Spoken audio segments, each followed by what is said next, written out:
बऱ्याच दिवसापासून आपण पोलीस भरतीच्या मैदानाची वाट पाहत होतो. अखेर ती तारीख जाहीर झालेली आहे.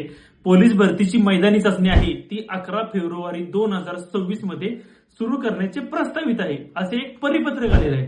तर हे परिपत्रक कुणासाठी आहे, तर सर्व पोलीस आयुक्त नाशिक शहर आणि अमरावती शहर वगळून, त्यानंतर सर्व पोलीस अधीक्षक सातारा आणि नंदुरबार वगळून, त्यानंतर सर्व समादेशक राज्य राखीव पोलीस बल, तर या सर्व घटकांना हे परिपत्रक सादर केलेलं आहे.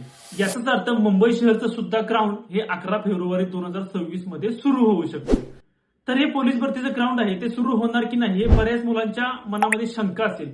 तर होऊ शकतं हे मित्रांनो, कारण 5 फेब्रुवारीला इलेक्शन आहे, 7 फेब्रुवारीला त्याचा रिझल्ट आहे, बंदोबस्त 8 तारखेपर्यंत असेल, 8 तारखेला बंदोबस्त क्लोज होईल. त्यानंतर 9, 10, 11 पासून ही भरती प्रक्रिया सुरू होऊ शकते. आणि पोलीस भरतीचं मैदान होणार की नाही याकडे लक्ष देण्यापेक्षा तुम्ही आपला ग्राउंड मध्ये बेस्ट कसा देता येईल याकडे लक्ष द्या आणि प्रॅक्टिस ही मनापासून करा, कारण शेवटचे जवळजवळ 1 महिना राहिलेला आहे. आणि पोलीस भरतीच्या अपडेटसाठी आपल्या चॅनलला फॉलो करून टाका.